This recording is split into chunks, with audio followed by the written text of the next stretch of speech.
Hello दोस्तों, आज हम लेकर आए हैं साहेब कबीर व गोरखनाथ जी की गोष्ठी।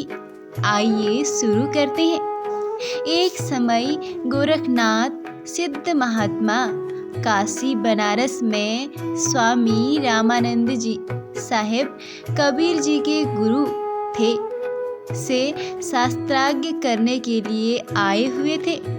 जब ज्ञान गोष्ठी के लिए एकत्र हुए तब कबीर साहब जी भी अपने पूज्य गुरुदेव स्वामी रामानंद जी के साथ पहुँचे थे। एक उच्च आसन पर रामानंद जी बैठे। उनके चरणों में बालक रूप में कबीर साहब पूर्ण परमात्मा भी बैठे थे। गोरखनाथ जी भी एक उच्च आसन पर बैठे थे तथा अपना त्रिशूल अपने आसन के पास ही जमीन में गाड़ रखा था। गोरखनाथ जी ने कहा कि रामानंद, मेरे से चर्चा करो। उसी समय बालक रूप में कबीर जी ने कहा, नाथ जी, पहले मेरे से चर्चा करें, उसके बाद मेरे गुरुजी से करना। इस पर गोरखनाथ जी ने कहा, तू बालक कबीर जी कब से योगी बन गया? कल जन्मा अर्थात छोटी आयु का बच्चा, और चर्चा वो भी मेरे साथ। तेरी क्या आयु है और कब वैरागी संत बन गया? साहेब कबीर जी ने गोरखनाथ जी को कहा कि मैं कब से वैरागी बना। साहेब कबीर ने उस समय वैष्णव संतों जैसा वेश बना रखा था, जैसे श्री रामानंद जी ने वाणा वेश बना रखा था। मस्तिष्क में चंदन का टीका, टोपी व झोली, सिक्का, एक फावड़ी जो भजन करने के लिए लकड़ी की अंग्रेजी के अक्षर टी के आकार जैसा होता था तथा एक डंडा साथ लिए हुए थे। ऊपर के शब्द में कबीर परमेश्वर जी ने कहा कि जब कोई दृष्टि काल सृष्टि नहीं थी तथा न सतलोक दृष्टि थी, तब मैं कबीर अनामी लोक में था और कोई नहीं था। चूँकि साहेब कबीर ने ही सतलोक सृष्टि शब्द से रची तथा फिर काल ज्योति निरंजन ब्रह्मा की सृष्टि भी सतपुरुष ने रची। जब मैं अकेला रहता था, जब धरती पृथ्वी भी नहीं थी, तब से मेरी टोपी जानो।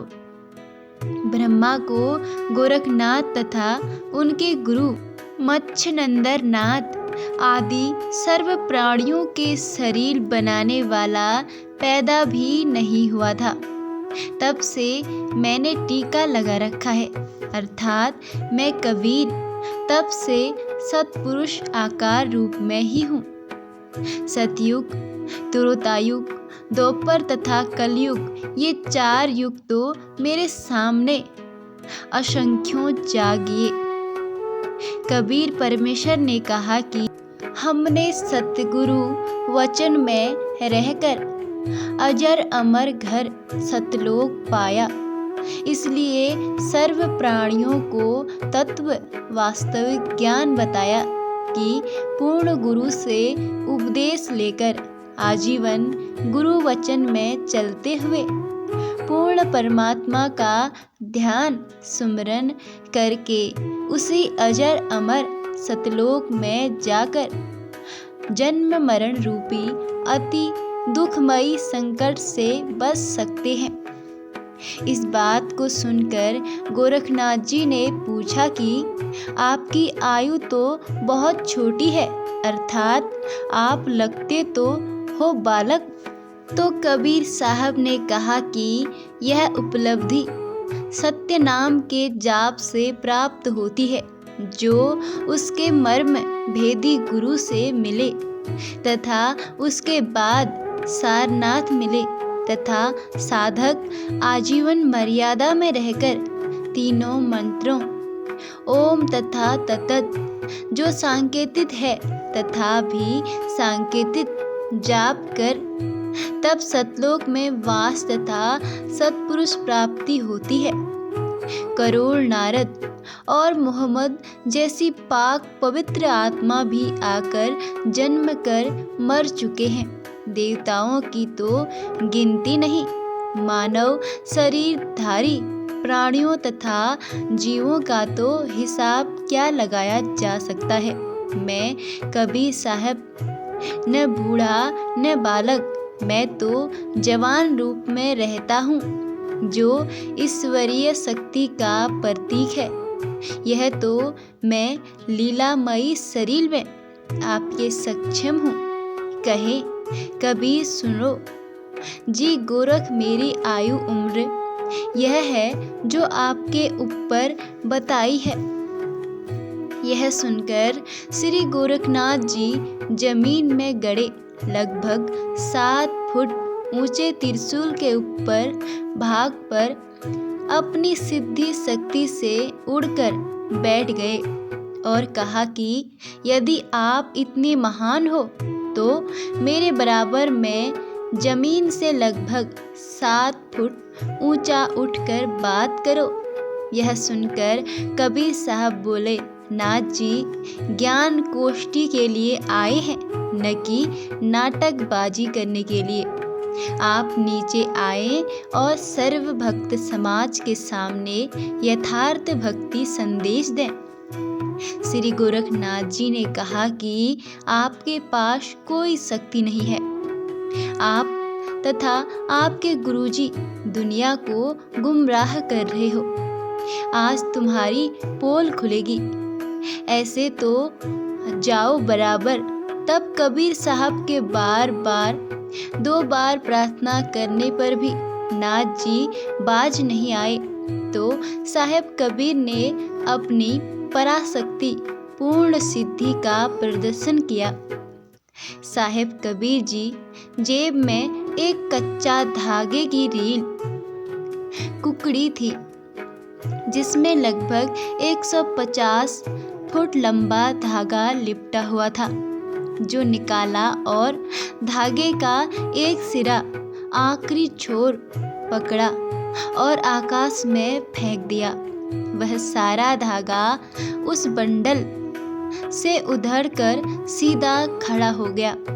साहेब कबीर जमीन से आकाश में उड़े तथा लगभग 150 फुट ऊंचे घड़े धागे के ऊपर वाले सिरे पर बैठ गए और गोरखनाथ जी को कहा, आओ नाथ जी बराबर में बैठकर चर्चा करें। गोरखनाथ जी ने ऊपर उड़ने की कोशिश की, लेकिन उल्टा जमीन पर टिक गए। पूर्ण परमात्मा के सामने सिद्धियां निष्क्रिय हो गई। जब गोरखनाथ जी की कोई कोशिश सफल नहीं हुई, तब जान गए कि यह कोई मामूली भक्त या संत नहीं है, जरूर कोई अवतार ब्रह्मा विष्णु महेश में से है। तब साहेब कबीर ने कहा, हे परम पुरुष, कृपया नीचे आए और अपने दास पर दया करके अपना परिचय दें। आप कौन हैं और किस लोक से आना हुआ? तब कबीर साहब नीचे आए और कहा कि हे अवधूत गोरखनाथ जी, मैं तो अवगत स्थान जिसकी गति भेद कोई नहीं जानता, उस सतलोक से आया हूँ। मैं तो स्वयं शक्ति से बालक रूप कर काशी बनारस में एक लहर तारा तालाब में कमल के फूल पर प्रकट हुआ हूँ। वहाँ पर नीरू नीमा नामक जुलाहा दंपति को मिला, जो मुझे अपने घर ले आए। मेरा कोई माता पिता नहीं है, न ही कोई घर दासी पत्नी, और जो उस परमात्मा का वास्तविक नाम है वही कबीर मेरा नाम है। आपका ज्योति स्वरूप, जिसे आप अलख निरंजन निराकार भगवान कहते हो, वह ब्रह्मा भी मेरा ही जाप करता है। मैं सतनाम का जाप करने वाले साधक को प्राप्त होता हूँ, अर्थात वही मेरे विषय में सही जानता है। हार्ट जाप तथा लहू रक्त से बना मेरा शरीर नहीं है। कबीर साहब सतनाम की महिमा बताते हुए कहते हैं कि मेरे मूल स्थान सतलोक में सतनाम के आधार से जाया जाता है। अन्य साधकों को संकेत करते हुए प्रभु कबीर जी कह रहे हैं कि मैं उसी जाप करता हूँ। इसी मंत्र सतनाम से सतलोक जाने योग्य होकर फिर सार नाम प्राप्ति करके जन्म मरण से पूर्ण छुटकारा मिलता है। यह तरन पद पूजा विधि मैंने कबीर साहिब अविनाशी भगवान ने आपको बताई है। इसे कोई नहीं जानता। गोरखनाथ जी को बताते हैं, हे पुण्य आत्मा, आप काल अक्षर पुरुष के जाल में ही हो। न जाने कितनी बार आपके जन्म हो चुके हैं। कभी 84 लाख योनियों में कष्ट पाया। आपकी चारों युगों की भक्ति को काल अब कल युग में नष्ट कर देता, यदि आप मेरी शरण में नहीं आते। यह काल 21 ब्राह्मणों का मालिक होता है। इसको श्राप लगा है कि 1 लाख मानव शरीर धारी देव ऋषि भी जीव प्रतिदिन खोएगा तथा 1.25 लाख मानव शरीरधारी प्राणियों को नित्य उत्पन्न करेगा। इस प्रकार प्रतिदिन 25,000 बढ़ रहे। इनको ठिकाने लगाने रखने के लिए तथा कर्म भुगताने के लिए अपना कानून बनाकर 84 लाख योनियां बना रखी हैं। ये सब कबीर दास जी गोरखनाथ जी को समझाते हैं। समझाते हुए गोरखनाथ जी को समझ आ जाता है कि यह बालक कोई साधारण बालक नहीं, यह कोई देव शक्ति है। यह जानकर गोरखनाथ जी संत कबीर दास जी के चरणों में झुककर आशीर्वाद लेते हैं और कहते हैं, हे महापुरुष, आप मुझे भी आशीर्वाद दें कि मैं भी इस लोक में दोबारा ना आऊं। यह कहकर वह गंगा की ओर चल पड़ती है। दोस्तों, यह कहानी आपको कैसी लगी कमेंट में ज़रूर बताइएगा और आगे ऐसी ही ज्ञानवर्धक कहानियों को जानने के लिए हमारे चैनल को सब्सक्राइब करना बिल्कुल ना भूलें।